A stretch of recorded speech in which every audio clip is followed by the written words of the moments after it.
मोतिहारी विधानसभा क्यों खास है और यहाँ पर इस बार क्या समीकरण बनता हुआ नजर आ रहा है? फिलहाल तो बीजेपी यहाँ पर काबिज है। बीजेपी के प्रमोद कुमार इस सीट से जीते हैं, लेकिन क्या इस बार भी यहाँ कमल खिलेगा या फिर कोई नए कैंडिडेट सामने आएंगे? इंडिया ब्लॉक की तरफ से क्या तैयारी है, किसके खाते में ये सीट जाएगी? रंजन जी, इन तमाम बातों के बीच में सबसे पहले तो इस सीट का मिजाज क्या रहा है, इस सीट का रिकॉर्ड क्या रहा है, वो जानना जरूरी है। देखिए, मोतिहारी विधानसभा क्षेत्र जो है, जो कि पूर्वी चंपारण जिले में है और पूर्वी चंपारण लोकसभा क्षेत्र के अंतर्गत जो 6 विधानसभा की सीटें आती हैं उनमें से एक है। यहाँ पर पार्टियों का दौर चला है, मतलब जिस पार्टी का दौर आया उसने लगातार वहां पर जीत हासिल की। अगर आप इसकी शुरुआत कीजिए तो 1952 से जब आप देखती हैं तो ये 1980 तक जब आप देखिएगा तो जो 8 चुनाव हुए वहां 7 बार कांग्रेस जीती है। तो ये कांग्रेस का दौर था जहां सिर्फ कांग्रेस और कांग्रेस ही जीतते रही। 8 में 7 बार, एक बार भारतीय जनसंघ को यहां कामयाबी मिली। हालांकि तब भी जो है कांग्रेस, सोशलिस्ट और भारतीय जनसंघ के बीच यहां इस दौरान मुकाबला होता रहा। लेकिन उसके बाद अगर आप 85 से देखिए तो चीजें बदल गई। अब कांग्रेस से ये लेफ्ट के पाले में गया और फिर लगातार 3 चुनाव जो है वो कम्युनिस्ट पार्टी ऑफ इंडिया ने यहां से जीता है। ये 1985 से 1995 के बीच जो है ये चुनाव हुए, तो 1.5 दशक तक सीपीआई का दबदबा मोतिहारी सीट पर रहा और जो 3 चुनाव हुए 3 के 3 जो है वो लेफ्ट के पक्ष में गए। लेफ्ट से ये सोशलिस्ट की तरफ आया तो 2000 में आरजेडी को यहां से कामयाबी मिली, रमा देवी चुनाव लड़ी थी। लेकिन ये दौर लंबा नहीं चला। 2000 से एक नए दौर की शुरुआत हुई और 2005 से 2005 के फरवरी में यहां से प्रमोद कुमार चुनाव जीतते हैं और मोतिहारी में पहली बार कमल खिलता है। तो फिर 2005 से बीजेपी का दौर आ गया और ये दौर अभी चल रहा है। 2005 में जो 2 चुनाव हुए दोनों बीजेपी ने जीती। फिर उसके बाद 2010 फिर महागठबंधन की लहर में 2015 और फिर 2020 में भी बीजेपी को यहां से कामयाबी मिली। तो यहां पर पार्टियों का दौर चला है। अलग अलग समय में जो आपको कहते हैं कि निकटतम प्रतिद्वंद्वी जो है वो बदलते रहे, लेकिन जीतने वाली पार्टियां जिनका दौर रहा उन्होंने बाजी मारी है। कुल 17 चुनाव अब तक मोतिहारी में हुए हैं। सबसे सफल पार्टी कांग्रेस पार्टी है जिसको 7 बार यहां से कामयाबी मिली है। बीजेपी यहां से 5 बार चुनाव जीतने में सफल रही है। सीपीआई को 3 बार यहां कामयाबी मिली है। तो आरजेडी और भारतीय जनसंघ ने भी एक बार यहां से चुनाव जीता है। अगर आप बात कीजिए कि सबसे ज्यादा बार किसी एक व्यक्ति ने जिसने चुनाव जीता तो प्रमोद कुमार ने मोतिहारी विधानसभा क्षेत्र का 5 बार प्रतिनिधित्व किया है और अभी भी वो नॉट आउट हैं। मतलब कि अगर इस बार चुनाव लड़ते हैं तो उनके पास जो है जीत का सिक्सर लगाने का अवसर होगा। मोतिहारी खास सीट है। चंपारण सत्याग्रह की ऐतिहासिक भूमि है, गांधी जी की कर्म भूमि है, महर्षि वाल्मीकि की तपोभूमि है। और देखिए आपकी अपने आंदोलन के लिए गांधी जी ने मोतिहारी को चुना था, चंपारण को उन्होंने चुना था और यहां पर 48 फीट का गांधीवादी मेमोरियल स्तंभ भी जो है वो बनाया गया है। तो यहां की राजनीति हमेशा जो है अपनी तरह से चली है और एक इंपैक्ट इस सीट पर अगर आप कहिए तो जो यहां के सांसद हैं राधा मोहन सिंह का, पूरे चंपारण में आप कह लीजिए कि राधा मोहन सिंह का एक इंपैक्ट रहा है। भारत के पूर्व कृषि मंत्री अभी भी जो है वो पूर्वी चंपारण से सांसद हैं और यही वजह है कि 2015 में जब बीजेपी की स्थिति बहुत अच्छी नहीं रही थी एनडीए की, तब भी चंपारण में कॉम्परेटिवली बेटर परफॉर्मेंस था एनडीए का, तो इसमें जो क्रेडिट है वो राधा मोहन सिंह को गया था। और प्रमोद कुमार जो यहां से विधायक हैं, कहा जाता है कि वो राधा मोहन सिंह के करीबी हैं, तो राधा मोहन सिंह इस बार भी चाहेंगे कि टिकट प्रमोद कुमार को ही मिले। हालांकि दावेदार कई हैं और चूंकि 5 बार से चुनाव जीत रहे हैं प्रमोद कुमार, तो कई लोग ये भी कहते हैं कि एक स्वाभाविक एंटी इनकम्बेंसी भी उनके खिलाफ है। हालांकि आंकड़े जो है इस बात को सही साबित नहीं करते, क्योंकि पिछले 3 चुनाव को अगर हम आधार बनाएं तो हर चुनाव में उनका वोट प्रतिशत बढ़ा है। 2010 में 42.5%, 2015 में महागठबंधन था सामने, तब भी जो है इजाफा हुआ लगभग 5% का, 47.5%, और फिर 2020 में 49.5%। तो हर बार जो है वो प्रमोद कुमार का वोट यहां पर बढ़ रहा है। लेकिन एक और बात है कि विपक्ष का भी वोट बढ़ रहा है।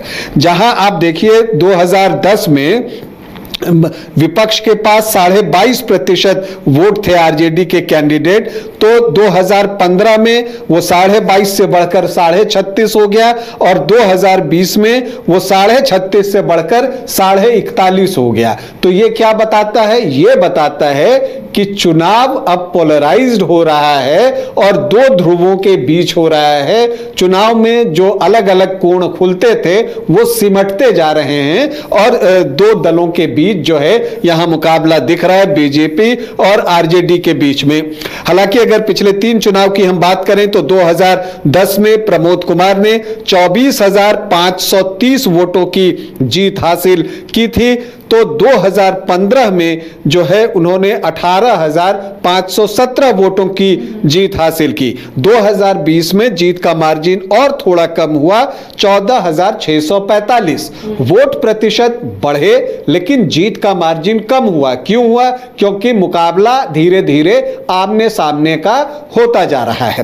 प्रमोद कुमार वैश्य जाति से आते हैं और यहां के जब आप जातीय समीकरण को देखिएगा तो यहां दिखता है कि यह वैश्य बहुल इलाका है और सामान्य जाति के वोटर्स भी यहां अच्छी संख्या में हैं। 17 से 19% के आसपास उनका भी आंकड़ा जो है वो पहुंचता है, और एमवाई जो है वो 21-22% के आसपास है। तो यही वजह है कि आरजेडी जो है जब यहां चुनाव लड़ता है तो वो एम या वाई में से कैंडिडेट देने के बजाय उन जातियों से प्रत्याशी ढूंढता है जो परंपरागत रूप से एनडीए को वोट करने के लिए जाने जाते हैं। जैसे पिछली बार यहां से उन्होंने मल्लाह कैंडिडेट दिया था, ओम प्रकाश चौधरी को, उससे पहले कायस थे विनोद कुमार श्रीवास्तव, उससे पहले वैश्य राजेश गुप्ता।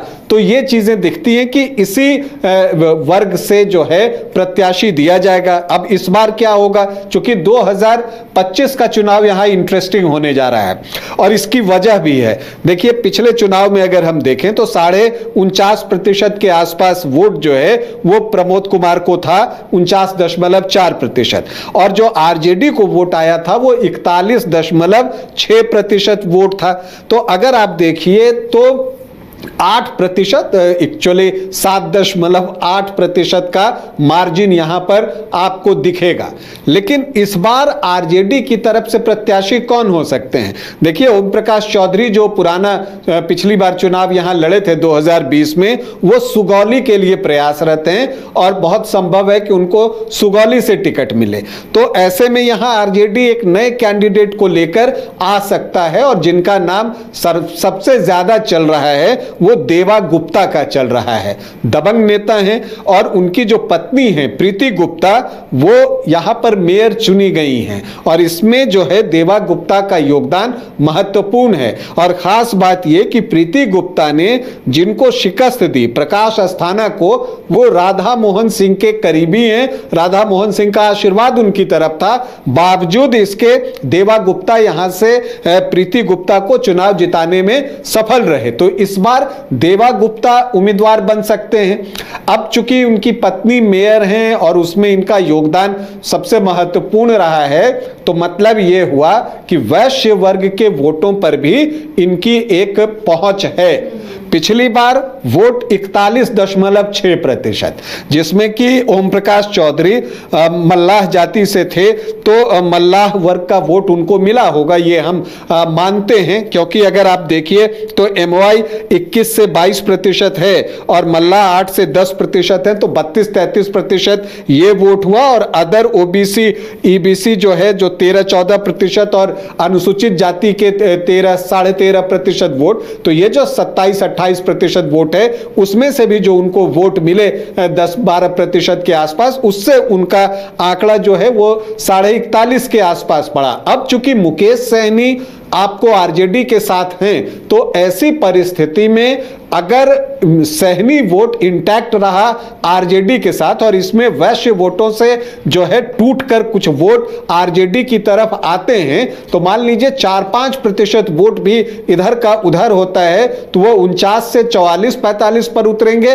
और ये भी 41 से बढ़कर जो है 44-45 के पास पहुंच जाएंगे। तो बिल्कुल नेक टू नेक मुकाबला होगा। तो अगर देवा गुप्ता यहां कैंडिडेट होते हैं मोतिहारी में, तो एक कांटे का मुकाबला जो है वो होने की पूरी उम्मीद है। और हालांकि दावेदारी की हम बात करें तो बीजेपी से और भी कई दावेदार हैं। प्रमोद कुमार के अलावा सुमित शशांक का नाम यहां पर सामने आ रहा है, वो कायस्थ जाति से हैं, वो बीजेपी के प्रवक्ता भी हैं, उनके नाम की चर्चा है।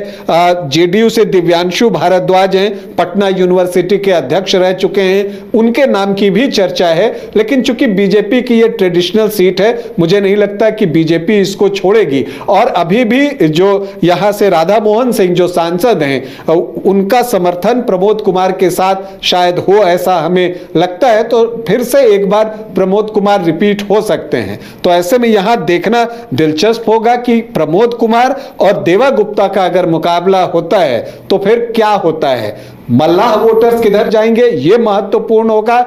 और इसके अलावा वैश्य वोटों में कितनी टूट होती है, इसी दो चीजों पर एंटी इनकम्बेंसी की भी बात होती है। तो वहां की जनता से जान लेते हैं कि मौजूदा विधायक से वो कितना खुश है या कोई और मुद्दे हैं जिसे लेकर वो वोट करने पहुंचेंगे। इस बार क्या चाहती है यहाँ की जनता। बिहार में सरकार बदलने का कोई भी प्रश्न ही नहीं उठता। बिहार के मुख्यमंत्री नीतीश कुमार बिहार में जनता के लिए भगवान के रूप में है। युवा सरकार बनेगी, महागठबंधन की सरकार बनेगी। निश्चित तौर पे जिस तरह आप देख सकते हैं कि जिस तरह युवाओं में उत्साह है, किसान में उत्साह है, आम जनता में उत्साह है महागठबंधन के प्रति, निश्चित तौर पे अब तेजस्वी सरकार बनेगी, महागठबंधन की सरकार बनेगी। युवाओं को रोजगार और बेरोजगारों को रोजगार सरकार भरपूर दिया।